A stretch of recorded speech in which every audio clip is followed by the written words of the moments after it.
Des conditions spécifiques à la création d'une société.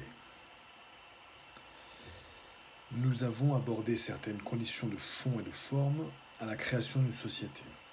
Évoquons aujourd'hui donc la nécessité pour certaines sociétés ou activités d'effectuer une demande d'autorisation de commerce, première partie, ou d'agrément, deuxième partie. Bonjour Bertrand Mario, avocat à la Cour, j'espère que vous allez bien.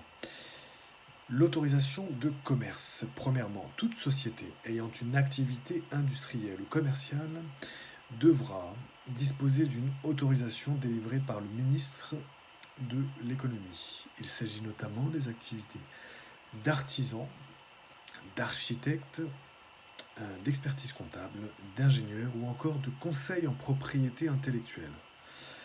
Le contrôle de la qualité du ou des dirigeants se fera essentiellement sur deux critères: les compétences et ensuite l'honorabilité. Deuxièmement, l'agrément. Les activités financières devront recevoir un agrément de la part de la Commission de surveillance du secteur financier, la CSSF.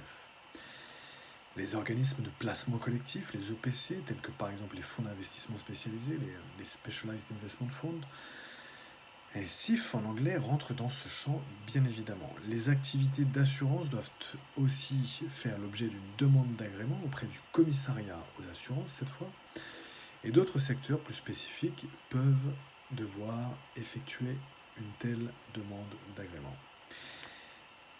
Si cette vidéo vous a intéressé, a été intéressante, vous pouvez cliquer sur le like et vous abonner à la chaîne YouTube du cabinet Bertrand Mario Avocat. Vous pouvez également nous mettre 5 étoiles dans Apple Podcast, le podcast du droit et de l'impact.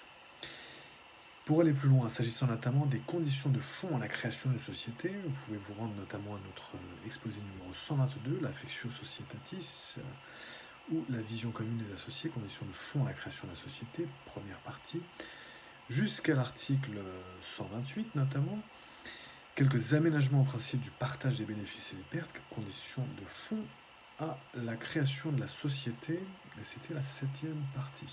Voilà. Et puis on avait aussi travaillé sur les conditions de forme tout au long de ces derniers exposés.